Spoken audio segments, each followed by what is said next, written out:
नमस्कार दोस्तों। जैसा कि आप थंबनेल में देख रहे हैं कि बल की परिभाषा आज हमें पढ़ना है।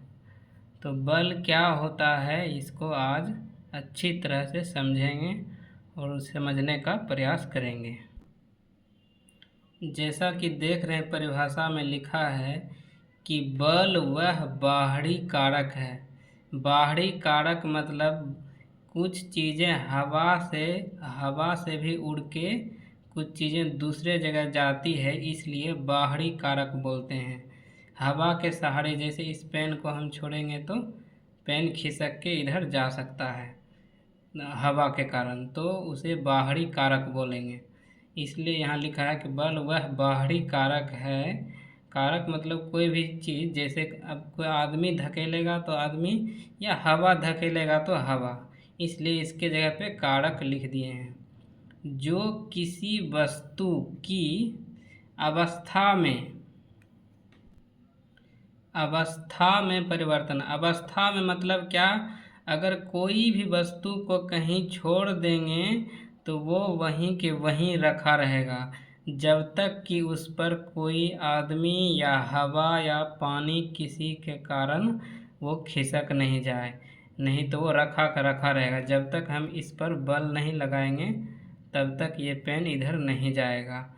या इसी पर हम पंखे से हवा लगा देंगे या आंधी आ जाएगा तो ये पेन खिसक के इधर से उधर हो सकता है। इसलिए ये जिस अवस्था में है यानी रखा हुआ है, इसको बोलते हैं अवस्था। यानी कि जो किसी वस्तु की अवस्था में परिवर्तन करता है। जैसे यहाँ से यहाँ है पेन रखा हुआ, अब यहाँ आ गया तो इसकी अवस्था में परिवर्तन हो गया, यानी यहाँ से यहाँ आ गया। या फिर क्या लिखा है, या परिवर्तन करने का प्रयास करता है। पर जैसे कि हम किसी दीवार को धकेलें और धकेल ही नहीं पाए तो क्या परिवर्तन तो नहीं हुआ, लेकिन प्रयास तो किए ना। प्रयास तो हमने किया कि परिवर्तन होगा कि नहीं होगा, प्रयास तो किए ना। तो इसलिए लिखा है कि परिवर्तन करने का प्रयास करता है। तो एक बार फिर से देख लीजिए परिभाषा कि बल वह बाहरी कारक है जो किसी वस्तु की अवस्था में परिवर्तन करता है या परिवर्तन करने का प्रयास करता है, बल कहते हैं या बल कहलाता है। अब आप देख रहे हैं कि यहाँ लिखा है बल बराबर द्रव्यमान गुना त्वरण। तो द्रव्यमान क्या होता है, पृथ्वी किसी वस्तु को जिस ताकत से खींचती है उसे द्रव्यमान कहते हैं। जैसे 1 kg अगर है तो पृथ्वी उसे उस अनुसार खींचती है। गुना त्वरण। त्वरण मतलब होता है कोई भी वस्तु एकदम सीध में जाए या एकदम सीधी रास्ता, जैसे यहाँ से एकदम सीधे जाएगा, एकदम उसको सीधे जाएगा और वेग में जो परिवर्तन होगा उसी को त्वरण कहते हैं। तो इसलिए सूत्र होता है बल बराबर द्रव्यमान गुना त्वरण। F बराबर ma, मास इंटू एक्सेलरेशन।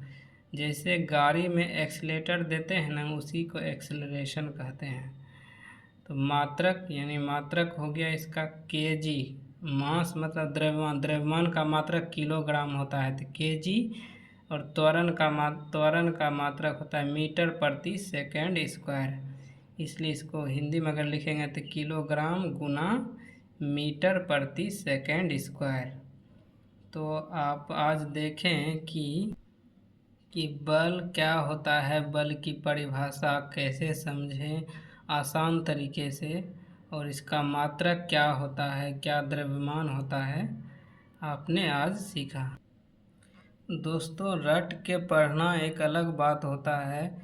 रट के पढ़ने से कभी भी आप भूल सकते हैं, लेकिन अगर कुछ चीज़ें अगर समझ के पढ़ लिए तो वो ज़िंदगी भर याद रह सकता है।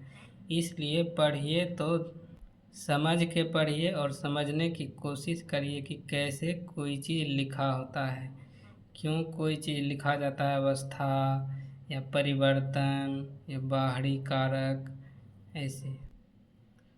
तो आज आप सीखें कि बल क्या होता है।